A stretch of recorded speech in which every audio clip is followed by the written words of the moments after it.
Hello everyone. Let us now discuss how can we solve this problem. Divisible and non-divisible sums difference. So we are given with two integers n and m. Define two integers as follows. We need to define num1 and also num2. The sum of all integers in the range 1 to n, both inclusive.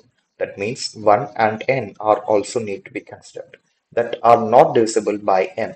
We need to take those elements from 1 to n which are not divisible by m, the sum of those elements.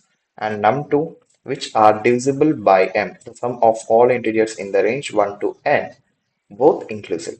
N and 1 are also included that are divisible by m, and at the last written num1 minus num2. So if we look at this question, example n is equal to 10 and m is equal to 3. So the elements which are not divisible by 3 in the range 1 to 10 are 1, 2, 4, 5, 7, 8, 10. So their sum is 37. And the elements which are divisible by 3 in the range 1 to 10 are 3, 6, 9, and the sum is 18. 37 minus 18 would give me 19. Now n is equal to 5 and m is equal to 6. The in the range 1 to 5 that are not divisible by 6 are 1, 2, 3, 4, 5, and the sum is 15. Now integers in the range 1 to 5 that are divisible by 6 are empty. That means there are no elements which are divisible by 6 in the range 1 to 5.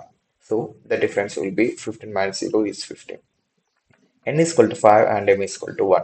So in the range 1 to 5 which are not divisible by 1 are empty. So the sum will be 0.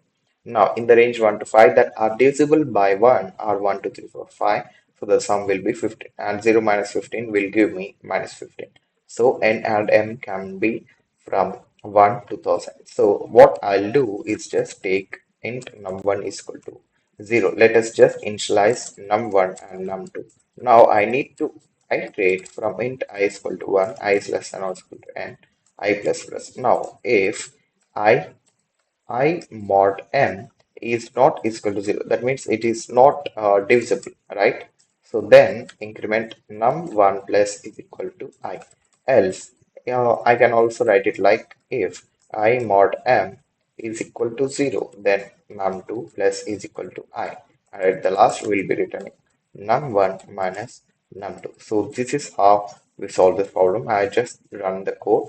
Now let us just submit the code. And if you like this video, do share to your friends and do subscribe to my channel. And the time complexity will be big O of n and big O of 1 space complexity. Thank you.